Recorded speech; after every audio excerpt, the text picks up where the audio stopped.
Aleluia.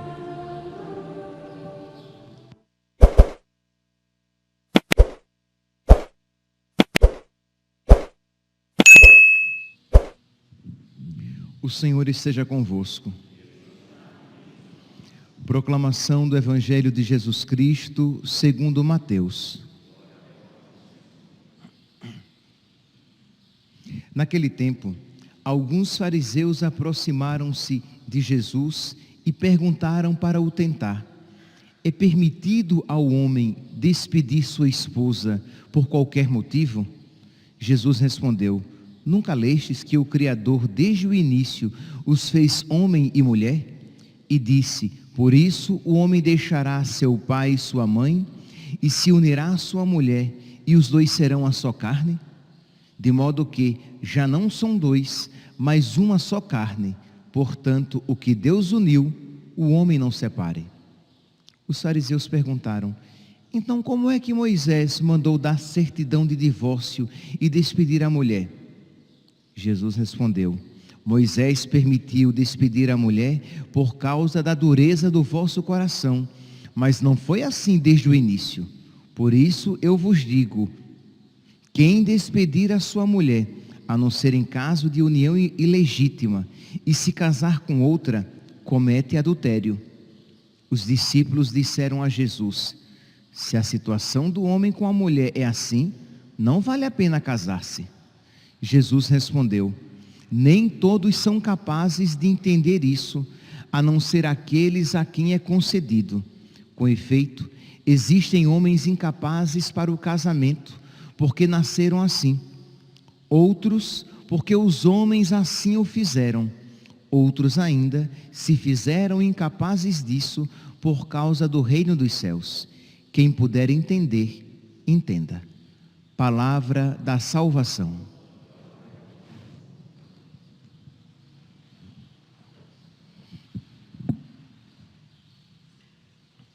Caríssimos irmãos e irmãs, no Evangelho de hoje, Jesus enfrenta os fariseus, discute com os fariseus a respeito da indissolubilidade do matrimônio, isto é, que é uma união para sempre. Os fariseus, com a mentalidade de que isso seria possível, de o homem se separar da mulher ou vice-versa, e Jesus vai dizer: olha, esse nunca foi os planos de Deus. Nós ouvimos aqui, o fariseu se apresenta a Jesus e faz essa pergunta: é permitido ao homem despedir sua esposa por qualquer motivo?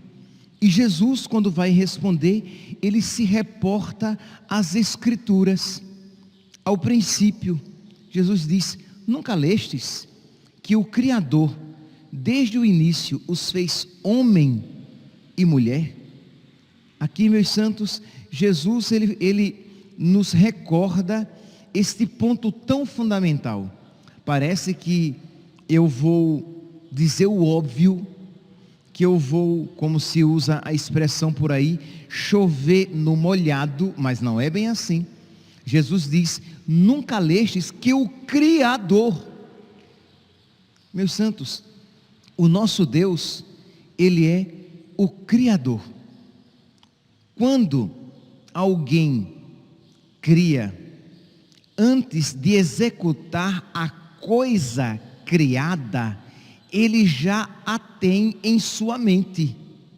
Vocês veem aqui os nossos bancos novos. Antes deste banco ter sido confeccionado, ele foi criado na cabeça de alguém.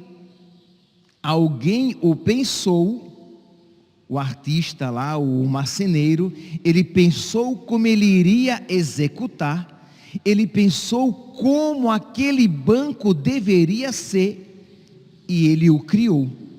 Então, numa linguagem filosófica, nós vamos dizer que antes de o banco ter existência, ele já tinha essência. ele já existia na cabeça daquele que o criou. Pois bem, e aqui nós podemos aplicar a tudo aquilo que foi criado. Uma câmera de filmagem, um celular. Antes dele ter a existência, alguém pensou naquele celular como ele seria e depois o confeccionou. Pois bem, da mesma maneira Deus. Quando Deus criou o homem e a mulher, Deus pensou como seriam o homem e a mulher. De modo que esse pensamento, eu faço da minha vida o que eu quero, eu crio famílias, novas maneiras de ser família, meu corpo, minhas regras. Um cristão nunca vai aceitar isso, porque não lestes que o Criador, desde o início, lá no princípio, criou o homem e a mulher. O homem para a mulher para o homem, e diz: por isso o homem deixará seu pai e sua mãe, e se unirá à sua mulher, e os dois serão uma só carne. De modo que já não são dois, mas uma só carne. Portanto, o que Deus uniu, o homem não separe. E aí os fariseus vêm e dizem: olha, mas Moisés permitiu a separação. E Jesus diz: Moisés permitiu por causa da dureza do vosso coração. Mas, versículo 8, Mateus capítulo 19, versículo 8, mas no princípio não foi assim. Isto é, no pensamento de Deus, não foi assim. Percebe aqui então, meus santos, este primeiro ponto que precisa ficar claro. Deus pensou o homem e a mulher. Aqui eu estou me atendo a este aspecto do homem, da mulher e da família. Deus fez o homem e a mulher, e pensou como seria o homem e como seria uma mulher, usando aqui uma outra imagem, pobre, mas que vai nos ajudar a compreender. É como alguém que criou um carro flex. Ele funciona com álcool e gasolina. Quem o criou, o pensou para que funcionasse com álcool e gasolina. Aí eu digo: não, eu quero colocar óleo diesel. Ele não vai funcionar corretamente. Eu quero colocar azeite de oliva. Ele não vai funcionar. Eu quero colocar água. Não, porque quem o criou, o pensou para que ele funcionasse corretamente dessa maneira. Não lestes que o Criador, desde o início, os fez homem e mulher? Então o nosso Deus, meus santos, Ele é o Criador. E Ele sabe então como é que o homem vai funcionar da maneira correta. Como é que a mulher vai funcionar da maneira correta? Como é que a família, como é que a união do homem e da mulher vai funcionar corretamente? Como é que as nossas vidas vão funcionar corretamente? E toda atitude de, aspas, de emancipação de Deus é revolta, é revolução, é querer fazer as coisas segundo a sua maneira, é querer ser Deus, conhecedor do bem e do mal. Aquela tentação tão antiga que nos foi proposta pelo diabo. Pois bem, então Jesus aqui, ele mostra que a união do homem, que Deus fez o homem, Deus fez a mulher, e Deus uniu um homem e a mulher para sempre nesta vida, e que Deus não pensou para a separação. O que Deus uniu, o homem não separe. Então, meus santos, embora o mundo venha com as suas ideologias e queira colocar outras ideias de família, outras maneiras de ser homem e mulher, mas Deus nos pensou. Quando o homem pecou, diz lá no livro do Gênesis, qual foi a primeira atitude do homem? A desconfiança de Deus. Quando o homem pecou, o homem fugiu da presença de Deus, porque começou a ver a Deus como um inimigo, um adversário, um estraga-prazeres. De modo que quando Deus, diz a imagem, né? Quando Deus entrou no jardim, eles se esconderam com medo de Deus. Meus irmãos, desde o pecado existe no coração de todos nós, em uns corações mais, em outros corações menos, mas em todos os corações este medo de Deus, este olhar meio desconfiado, de modo que quando nós lemos que Deus criou o homem e a mulher, há muitos que ouvem isso com desconfiança. Mas por que não a mulher pode ser homem e o homem pode ser mulher? Quando nós lemos aqui que Deus criou o homem para a mulher e a mulher para o homem, o ser humano marcado pelo pecado e desconfiado de Deus, que olha para Deus sempre com desconfiança, como aquele que é inimigo, que desmancha os prazeres, que faz coisas desagradáveis, que quer fazer as coisas segundo o seu arbítrio, diz, mas por que não o homem para o homem e a mulher para a mulher? Porque o problema agora não é apenas, vocês veem, né, que como diz a Sagrada Escritura, um abismo atrai outro abismo, um pecado atrai um outro pecado. Hoje em dia, diante deste evangelho, há 50 anos, talvez nem há tantos anos assim, talvez há 30 anos, quando nós ouvíamos este evangelho, a desconfiança de Deus mas por que é que Deus não permitiu o divórcio? Por que é que Jesus Cristo é tão radical com relação ao divórcio? O que é que tem se separar? Hoje em dia, não é apenas isso. Por que é que Deus fez o homem para a mulher e a mulher para o homem? Por que não a mulher para a mulher? Por que não o homem para o homem também?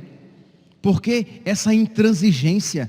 Percebe que as coisas vão ganhando proporção no mal, vão piorando. Não apenas hoje o mundo moderno ouve esta palavra com relutância a respeito do divórcio, porque percebem, né? Não é uma invenção da Igreja Católica. O divórcio, quando as pessoas dizem, mas eu acho que a igreja deveria aprovar o divórcio. A igreja não tem autoridade para aprovar o divórcio, porque é um ensinamento de nosso Senhor, e que ele remonta desde as origens. No princípio não foi assim. Mas hoje o homem moderno, quando ouve esta palavra, ele a aplica até a outras situações, a outros modelos de família, e que Deus não permite, porque Ele é mau. Mesmo que não se diga isso, o que está presente no coração é essa realidade. Deus não permite o divórcio, porque Deus é mau. Deus não permite que o homem seja para o homem e a mulher seja para a mulher, porque Deus é mau. Deus não permite que nós criemos as nossas crianças segundo esta mentalidade, isto é, que elas podem ser o que elas quiserem. É tão bonito, né? Parece até. Você pode ser o que você quiser. Tudo o que você quiser ser, você pode ser. Vocês veem isso até agora nos desenhos animados, nos filmes para criança, esses chavões. Você pode ser o que você quiser. Calma, gente, vamos cair na real. Nós não podemos ser o que nós quisermos. E se eu quiser ser um pássaro, não serei. Nós não podemos. Nós temos uma estrutura que nos limita, não apenas no espaço e no tempo, mas no ser. Eu não posso ser o que eu quiser. Eu não posso ser Deus. Foi o que o diabo disse: sereis como deuses. Mas nós não podemos ser Deus, né? Nós seremos participantes da natureza de Deus, por graça de Deus. Sim, isso é uma coisa. Outra coisa é o querer ser Deus contra Deus, independentemente de Deus. Então sempre esta tentação presente no coração do homem. São Paulo, quem quiser depois aprofundar um pouquinho, pode aprofundar um pouquinho num aspecto disso que nós estamos refletindo hoje. No capítulo 7 da primeira carta aos Coríntios, São Paulo fala, né, dessa realidade de família, da realidade do homem e da mulher. Primeiramente ele vai dizer: olha, eu penso, aqui é um conselho que ele está dando, e ele vai dizer lá no final deste mesmo capítulo 7, eu acho que eu tenho o Espírito Santo, né? Eu acho que eu posso aconselhar alguém. Então ele diz: eu penso que seria bom o homem não tocar mulher, e a mulher não tocar homem. Sim, por quê? Por que eu estou falando isso? Porque no finalzinho, para que isso seja compreendido, vamos lá. Então, quando Jesus diz que o homem não deve se separar da mulher, nem a mulher deve se separar do homem, porque o que Deus uniu, o homem não separe, diz aqui no versículo 10, os discípulos disseram: mas se essa é a situação, é melhor não casar. Se é assim, é melhor não casar. E Jesus diz: mas nem todos podem compreender isso. Isto é, nem a todos é dado o dom do celibato, do viver na terra como se viverá no céu. É isso que significa dizer que uma pessoa é celibatária. É que ela vive na terra, já que no céu nós não teremos mulheres, e as mulheres não terão homens. Seremos como os anjos. Então, os celibatários vivem na terra como viverão no céu. Mas Jesus diz: mas nem a todos isso é dado compreender. E aí ele vai dizer, ele usa a palavra eunucos. Aqui a tradução colocou homens incapazes para o casamento. Por quê? Porque os eunucos, eles eram homens castrados, geralmente para tomar conta dos haréns, daqueles homens poderosos que tinham várias mulheres.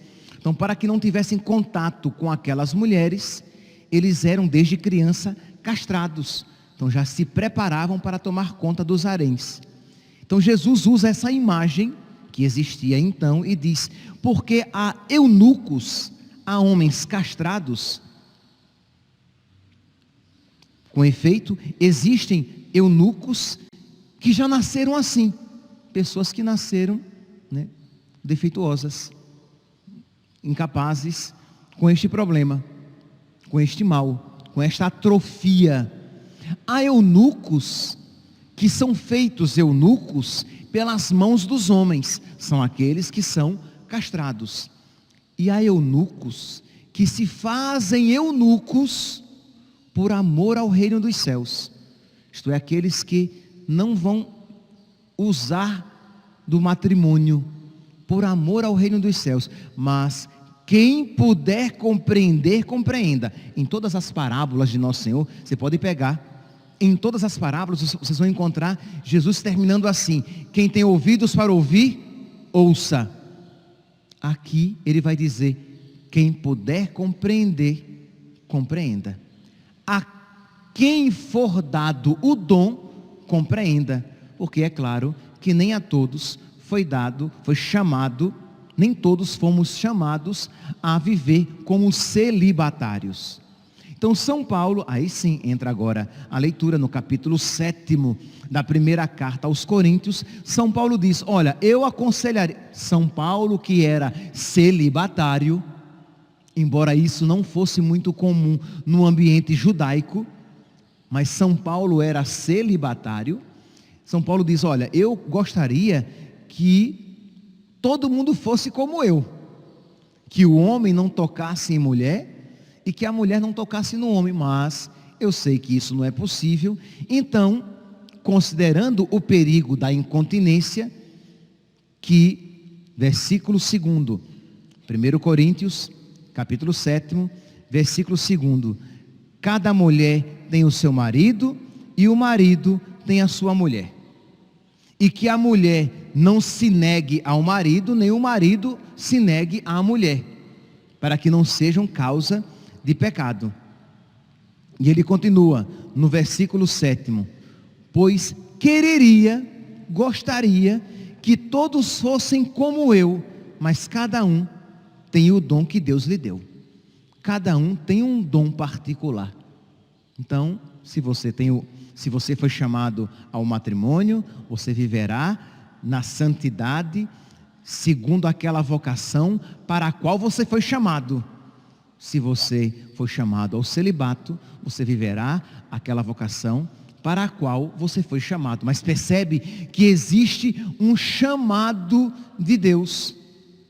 Existe uma vocação de Deus. Nós poderíamos aqui ler vários trechos em que São Paulo fala do celibato e da vida em família, mas eu deixo para a curiosidade de vocês depois pegarem em casa 1 Coríntios, capítulo 7. É um capítulo pequeno em que vocês podem depois aprofundar. Mas, meus santos, a mensagem então que fica hoje é esta. Isto é, Deus é o nosso Criador. E Ele tem um plano para nós desde o princípio. Que nós não podemos fazer o que nós quisermos com a nossa vida. Que nós não podemos fazer o que nós quisermos com o nosso corpo. Porque Deus pensou como é que nós poderíamos viver para que fôssemos verdadeiramente felizes e alcançássemos a verdadeira felicidade que é o céu. Pensamos então nesta Santa Missa, que Deus coloque no nosso coração paz, que Deus coloque no nosso coração aceitação, que nós não apenas aceitemos a vontade de Deus, mas que nós amemos a vontade de Deus. Que nós não nutramos no nosso coração os mesmos sentimentos de Lúcifer, que se revoltou contra a vontade de Deus, que não aceitou que as coisas fossem como foram pensadas por Deus. Que toda revolta caia por terra. Que rezemos também por aquelas pessoas que nós conhecemos e que são revoltadas contra a vontade de Deus. Tenho certeza que alguém aqui conhece alguém que é revoltado porque o divórcio deveria ser permitido. Alguém que é revoltado porque diz que a igreja deveria aceitar as novas formas de amor, homem com homem e mulher com mulher, que a igreja é retrógrada, quando na verdade a igreja está apenas sendo fiel ao pensamento de Deus, manifestado na Sagrada Escritura e confirmado por Jesus no Evangelho de hoje. Então peçamos ao nosso Senhor que exorcize dos nossos corações toda revolta e que ouça as nossas súplicas por aqueles que se revoltam contra Deus. Louvado seja nosso Senhor Jesus Cristo, para sempre seja louvado.